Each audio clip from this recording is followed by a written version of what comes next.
Hola amigos del intermedio, yo soy el de la Torre y el día de hoy me vine al Teatro Xola con estas hermosuras que están ambientados por ahí en los 20 o no. En los 20, 30. Sí, Por ahí. sí, 20, 30 estaremos habitando. Porque estamos en el nuevo capítulo de Las Crónicas del Diablo, ¿eh? ¿Cómo están? Muy bien, muchísimas gracias. Sí, felices de que estés aquí, Ariel. Siempre es un gusto tenerte. Wow. No, pues muchas gracias por invitarme aquí para que platiquemos de este nuevo episodio y empecemos de lleno. Cuéntenme, ¿qué me van a contar en este episodio? ¿Qué le pueden decir a la gente?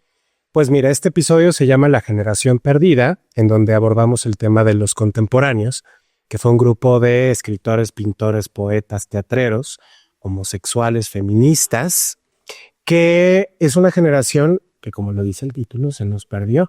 ¿Quién de nosotros sabe a profundidad qué hicieron? Tienen nombres de calles, tienen nombres de escuelas, de museos, de teatros incluso, pero la verdad es que no sabemos cuál fue su historia y fue una historia que marcó la actualidad y que aparte queremos dar un mensaje que creo que es muy importante para nuestra generación. Totalmente de acuerdo, una generación perdida, una generación que marcó un antes y un después, no solamente en las artes escénicas con los contemporáneos, porque además editaban revistas. O sea, por ahí había mi Antonieta Rivas Mercado, era la que financiaba y decía, chica, yo quiero esto. Que justamente Gina Granvé, haciendo su debut como actriz. ¿Cómo te sientes, hermana? Ay, muy bien, muy contenta de estar aquí en Las Crónicas, que es un proyecto que desde que lo vi en la primera temporada dije, qué cotorros, qué cómicos, y bueno, que ha sido maravilloso también poder contar esta historia nosotros siendo artistas, ¿no? Y siempre buscando pues tener eso, una voz artística que nos represente y ver este paralelismo de esta generación que luchaba por tener un lugar y que con mucho trabajo estaban lográndolo y marcando y poniendo sus pasos en la historia, y de repente llega un momento donde parece que todo se interrumpe y retrocedemos. Es como un espejo a saber en dónde estamos parados ahorita, saber si seguimos igual que antes o peor, o si algo ha cambiado o no ha cambiado. Entonces realmente interpretar estas historias para nosotros es como un gozo y es maravilloso. La verdad, sí, porque la gente va a poder disfrutar de esas historias, porque además es un personajazo, poeta, un dramaturgo. Poeta, dramaturgo, el cronista de México en su época, un escritor muy importante que es Salvador Novo, y él fungió como un poco el líder de este grupo, los juntó a todos, y bueno, en la obra van a ver que él escribió la primer obra de teatro de temática LGBTQ, que fue el Tercer Fausto. Ahí van a verlo y pues tienen que venir a ver para ver qué es la importancia de lo que estoy diciendo. Uy, es que todo aquí es muy controversial, de verdad. Sí. Parecería que la historia de México, parece que nosotros le agregamos chistes, pero por sí sola da mucha risa y también preocupa de decir como que, ay, esto realmente sigue ocurriendo. Entonces sí es fuerte. O sea, que no te das cuenta así de, seguimos en el mismo, o sea, ya pasaron 100 años y seguimos exactamente igual. Exacto. Y tú haces, Antonieta, y maravilloso. La mecenas, la que llegaba y le decía a Salvador, ¿cuánto quieres? ¿Cuánto quieres? ¿Qué quieres? Aquí te lo ponemos. Eres el efiteatro de ese entonces, te habrás. ¿Qué quieres tu teatro, chava? Ahí está. ¿Qué quieres tu revista? Ahí está. ¿Qué quieres tu obra de teatro? Ahí está. Ella era sumamente inteligente. Sí. Para mí es un honor poder interpretarla porque mucha gente, lo que decía César, mucha gente no conoce o ha ubicado sus nombres esporádicamente, y si la conocen a Antonieta, por ejemplo, la recuerdan como, la chica pirada que se suicidó en Notre Dame y entonces sangre por doquier, ¿no? Todo el merequetengue, pero no, o sea, ella realmente fue una mujer inteligente que apoyó en la cultura, que ella justo decía como, ok, vamos a hacer una revista, pero yo también voy a escribir porque las mujeres también pueden escribir y voy a buscar Impulsora de los derechos de la mujer, de que pudieran votar, aparte hizo... Sí, ella era patrocinadora todo el tiempo, o sea, de verdad, entonces patrocinó la carrera presidencial de Vasconcelos, o sea, era una mujer sumamente lista y es hermoso poder hacerla desde este lugar y poder honrarla y honrar su historia. Además es que es muy bonito.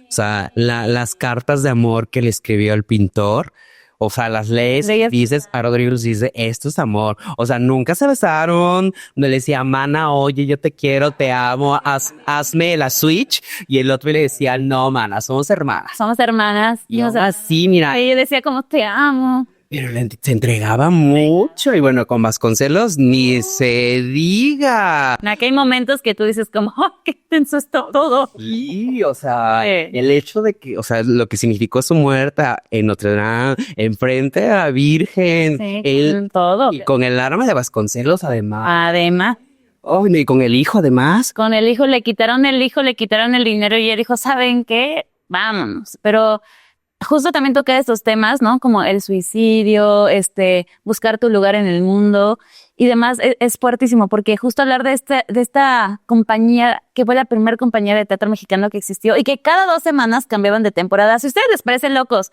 que nosotros cada 2 meses cambiamos de temporada, estos estaban más locos. Era de que, fíjate que ahora quiero hablar de esta cosa. Va, montemos así, cambiaban tras. Entonces eran unos cracks de verdad. Sí. Maravilloso. Y entonces para nosotros también es como, es lo que te decía, un espejo, porque es decir, somos muy parecidos a ellos. Sí. Y entonces es muy emotiva esta temporada. O sea, uno pensaría que te vienes a reír, pero también aprendes y sales así de que, uy, mi vida cambió. Oye, César, ¿y qué otros personajes hay por ahí? Cuéntale a la gente, porque no solamente están ustedes dos, además del Diablo, que es nuestro cronista, pero ¿quién más está?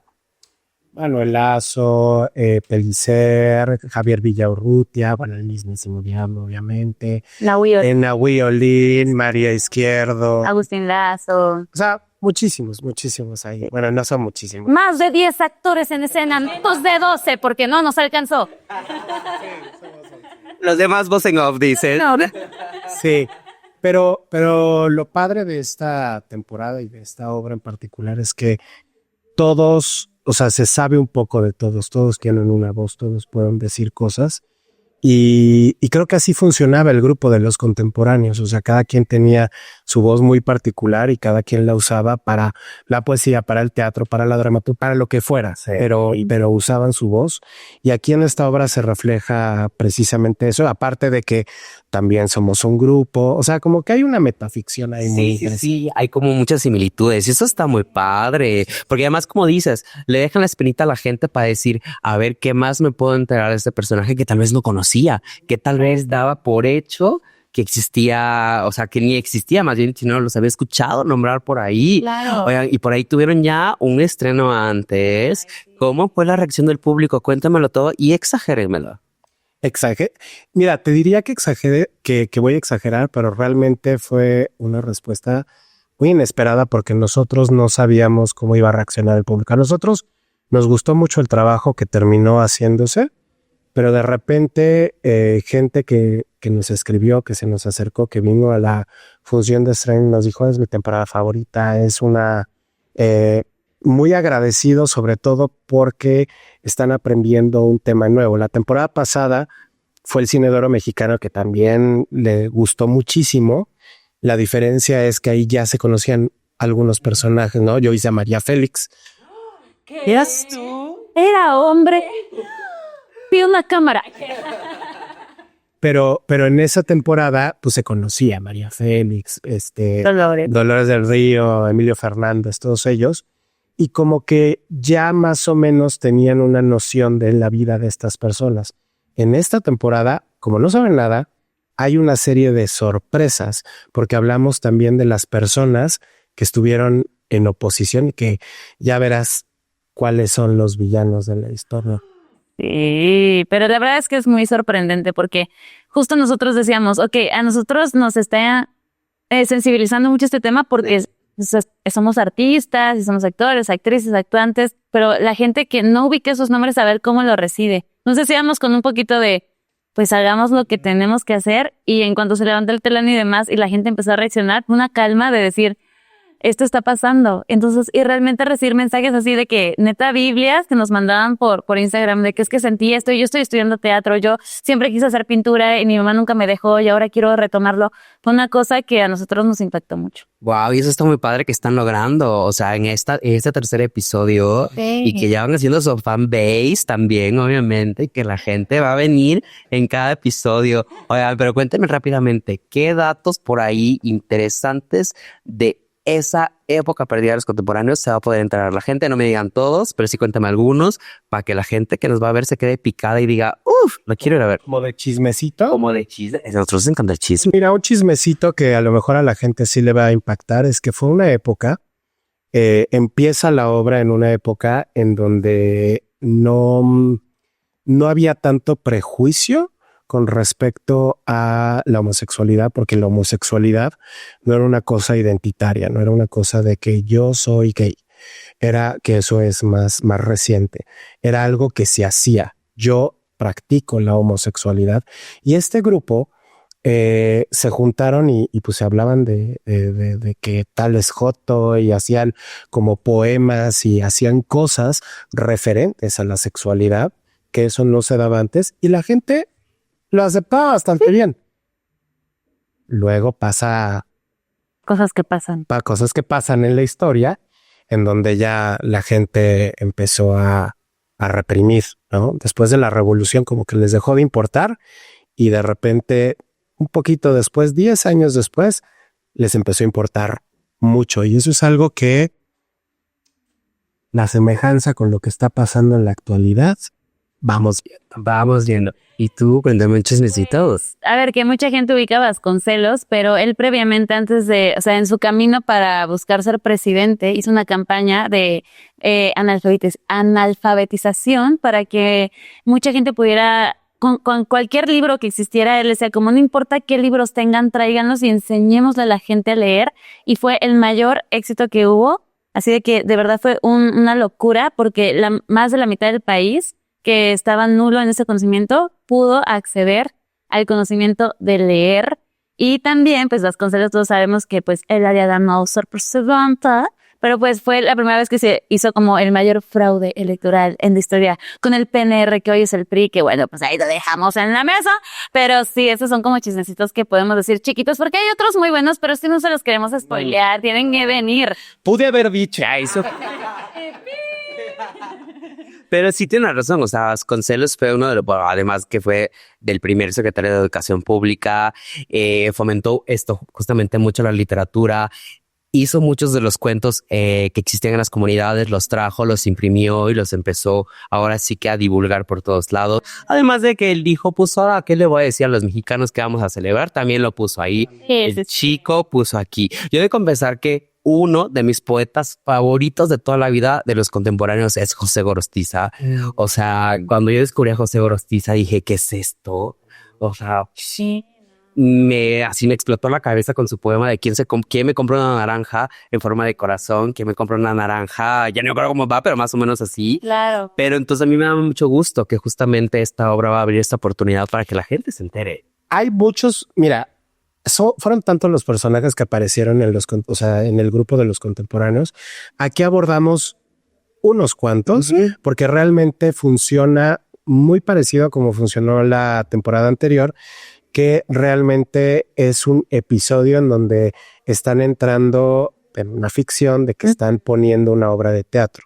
Entonces, aparece parte del grupo, no aparece todo el grupo, pero de todos modos, para nosotros fue un placer darnos cuenta, como tú, de cosas que no sabíamos. Yo también tuve que investigar de Salvador Novo y leí unas cosas que, o sea, me volaron la cabeza también, y que dije, ¿por qué no lo conocía? O sea, ¿por qué no sabía la... O porque siempre se habla de él solamente en su etapa de vejez. ¿Por qué no anterior a eso, no? Sí. Entonces, realmente saber que son un parteaguas en nuestra actualidad y que gracias a ellos podemos, pues eso, contar el arte de maneras distintas y con tu propia voz es algo que nos apapacha mucho el corazón. Ay, César, cuéntale a la gente la temporada, porque van a estar esta vez pocas funciones. Poquitas funciones, vamos a estar todo el mes de agosto, se termina el 27 de agosto. ¿De agosto? Nada más son 5 funciones y es en el Teatro Xola los miércoles a las 8:30. No se les olvide para que puedan venir a disfrutar con nosotros un ratito, se la van a pasar bien.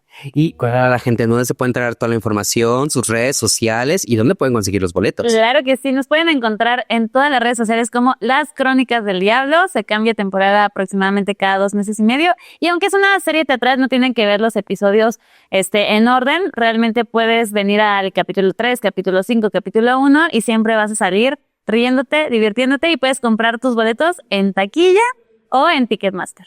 Y eso está padre de que la gente va a venir a divertirse, a aprender, se va a quedar con un poquito de la historia, les van a meter la espinita y como dicen ustedes, la gente sale agradecida, sale fascinada de este mundo que les están contando, porque la historia, pues la gente se debe enterar de lo que pasó antes que nosotros. Literal, porque quien no conoce esa historia puede correr el error de repetir. O que el diablo se las cuente. Y ya por último, inviten a toda la gente a que vengan a ver esta temporada, por favor. Amigos del intermedio, nosotros somos Gina Granados, César Vaqueiro. y queremos invitarlos a la nueva temporada de Las Crónicas del Diablo, que es Los miércoles a las 8:30 en el Teatro Julio Prieto Xola. La Generación Perdida. Aquí los esperamos. Sígalos en sus redes sociales, por favor. @GinaGranB. @César Vaqueiro. Y vengan a ver Las Crónicas del Diablo.